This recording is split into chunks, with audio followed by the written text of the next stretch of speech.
ನಿಂದ ಕಂಗೊಳ್ತಿರುವ ಈ ನೋಟದಲ್ಲಿ ಸಂಜೆ ನಸು ಕೆಂಪಿನಲ್ಲಿ ಎಷ್ಟು ರಮಣೆಯಾಗಿ ಕಾಣಿಸ್ತದೆ.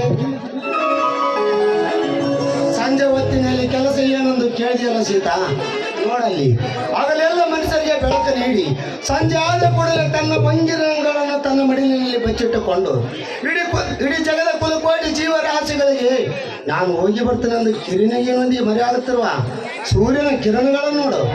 ಇನ್ನು ಜೀವ ಜಲದೊಂದಿಗೆ ಅದರಿಂದ ಕಂಗೊಳ್ತಿರುವ ಈ ಹೆಸರು ಈ ನದಿಯೊಂದಿಗೆ ತನ್ನ ಮಡಿಲಿಗೆ ಸೇರಿಕೊಳ್ಳೆಂದು ಹೇಳುತ್ತದೆ. ಶಾಂತ ವಾತಾವರಣ ನೋಡಲೊಂದು ನಿನ್ನ ಕರೆದುಕೊಂಡು ಬಂದಿದ್ದೇನೆ ಸೀತಾ.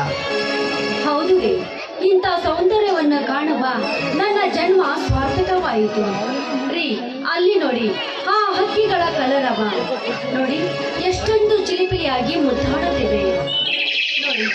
ಪಕ್ಕದಲ್ಲಿ ಹರಿಯುತ್ತಿರುವ ಆ ನೀರಿನ ಜರಿಯ ಜುಳು ಜುಳು ನಾದ ನನ್ನ ಮನಸ್ಸನ್ನು ಸೇರಿ ಉಲ್ಲಾಸಿತಗೊಳಿಸುತ್ತದೆ ಅಲ್ಲವೇ? ನೋಡಿ, ಇಷ್ಟೊಂದು ಸೌಂದರ್ಯವನ್ನು ವರ್ಣಿಸಲಿಕ್ಕೆ ಇದು ನಮ್ಮಿಂದ ಸಾಧ್ಯವೇ? ಹೌದು ಸೀತಾ, ಮಹಾನ್ ಕವಿಗಳ ಕಲ್ಪನೆಯ ಮೀರಿದೆ ಈ ನಿಸರ್ಗದ ಸೌಂದರ್ಯ. ಅಂದ ಮೇಲೆ ನಮ್ಮಂಥವರಿಂದ ವರ್ಣಿಸಲು ಆಸಾಧ್ಯ ಇರಲಿ ಸೀತಾ.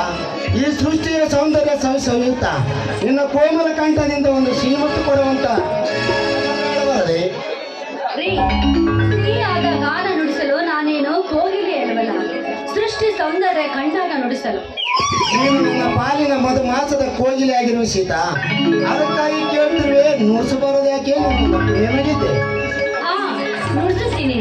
ಅದರ ಜೊತೆ ನೀವು ನನ್ನೊಂದಿಗೆ ಜೊತೆಯಾಗಿ ಹಾಡಿದ್ರೆ ಮಾತ್ರ. ಖಂಡಿತವಾಗಿ ಸೀತಾ. ನಿನ್ನಂತ ಶ್ರೀಮತಿ ಕೈ ಹಿಡಿದಾಗ ನಿನ್ನಂತ ಗುಣವತಿ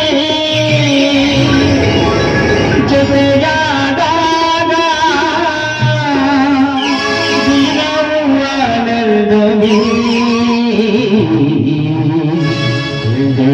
ದಿನವೂ ಸಿರಿ ಹಾಡುವಾಗ